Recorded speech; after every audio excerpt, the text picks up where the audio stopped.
Popping guys, thank you for your patience, thank you for your support, and thank you for y'all who have been subscribing. I haven't even been dropping anything recently, and I've gained like 10 subscribers recently, so I do appreciate all the support. But I don't want to hold you guys any longer than I have. Just remember to subscribe to the channel, follow me on Twitter, just go down in the description and click on everything. You feel me? But without further ado, let's hop into What If Gone, which is My Hero Part 4. So with part 4 of What If Gong is in My Hero, we are in the final exam arc of the show. This is where they have to take a written exam and then they have to go against their teachers, pro heroes, right before the quirk training camp arc.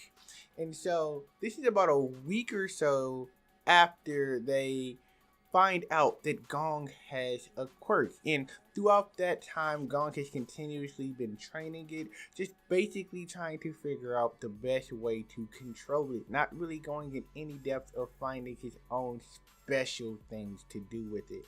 Though the final exam starts in the hero versus, well, the teacher versus student portion of the exam. I'm going to put Gong with Kirishima, and they're gonna go versus Cementos. And I'm going to change Mina to be with Ochako, and Denki is with Rikido, the sugar guy.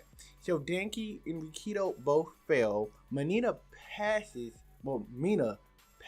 this time around with Ochako. And Gong and Kirishima, let's talk about him. So in this situation, I think Gong is still excited and kind of off of his high of realizing he has a quirk. So I think when they start the matchup, Gong doesn't even talk to Kirishima about what he's going to do. He kind of just runs towards Cementos. And he was already quick and agile on his own, but this time he's learning how to control where he puts his aura. He's learning how to put it in his legs, his arms, his eyes, and things of this nature to strengthen specific portions of his body and not just his body as a whole. So in this instance, he actually puts it into his legs, trying to see how quickly he can go. And so in this instance, he bursts towards Cementos, actually leaving, a debris in his tracks, destroying the ground beneath him. Actually would have been dangerous for him to do this around anyone but Kirishima, but because he already has his quirk activated, he's okay with the debris that is coming off of it. Cementos is surprised about this because he heard Gong had a quirk, but he didn't really understand how powerful it made him. But being a pro hero, he quickly just puts up a barrier that stops Gong from being able to come towards him. The issue for Gong ends up being that where he was able to put his men into certain areas, he's not able to quickly move it to others. It takes a ton of concentration and no way of really figuring out how to turn. So all he can do is jump. So that's what he does. He jumps, and Cementos tells him how that was impressive, but now he's vulnerable for any and everything that someone has for him. Cementos starts to make a wall surrounding Gong, but it's interrupted when Kirishima rams him, throwing him off balance. Gong eventually makes his way back down to the ground, and him and Kirishima regroup. At this moment, Gong apologizes, talking about how he thought he had better control of it, but he realizes now that he put a little too much nin into his legs, but the next time he can get him. Kirishima, being the supportive person he is, tells him that if he wants to try again, that's fine, but not to go too rashly because they both do need to pass this exam. So that thought kind of reels Gong back in because he doesn't want his curiosity and his excitement to be the reason that Kirishima fails. So he says, okay, and asks what they should do. Kirishima says that, well, obviously the manly thing to do is to fight head on. But that they're going against a pro hero, so they might need a slightly better plan. What is that plan, you ask? Well, they first just start trying to get in and wear him down.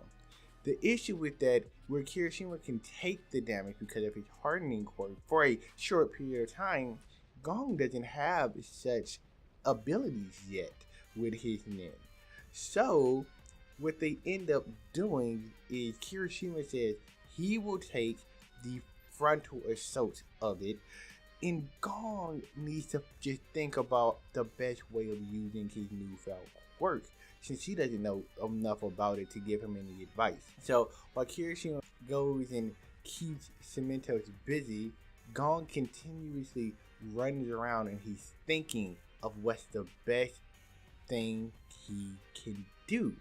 Cementos tells Kirishima that he respects him being able to attack him head on, but that he needs to think more about the best ways of using his quirk, given that there will be people he goes against like him who can outlast his hardening quirk. As he's lecturing Kirishima about this, they both come to the realization that they haven't heard or seen Gong in a few moments. By the time they realize this, Gong is already behind Cementos and he's able to handcuff him. Instead of coming through and trying to hit Cementos with a giant attack, positively making him pass out and capturing him that way, he ends up doing just a simple stealthy approach. For him, he says that seems to be fun as well because it's kind of like a game of tag. Gong is still a kid and he still tries to find, enjoyment out of everything he does. So Cementos tells him that he has a very impressive quirk as long as he can find the best way of using and utilizing it. So that's going to be the end of part 4. And I know a lot didn't happen in this part. And that's primarily because in the next part, I think it's going to have a lot more depth into it. I really like the next part in the anime. It has a lot of substance to it, and I think the changing of characters who haven't passed, in the addition of Gong to it, I really want to allocate an entire section of a what if episode specifically to this part of the manga. But I hope you guys enjoyed. I hope you guys are looking forward to it. Hopefully next time doesn't take a month to do and for you guys to see it. I'm going to try my best to get this out to you in 2, no longer than 3 weeks, but life happens. I do love you guys. Thank you for watching. If you haven't subscribed and you're here, subscribe. I mean, why? Show up if you're not going to stay. We're a family here. But it is your Dawn of Anime, and I will see you later. Peace.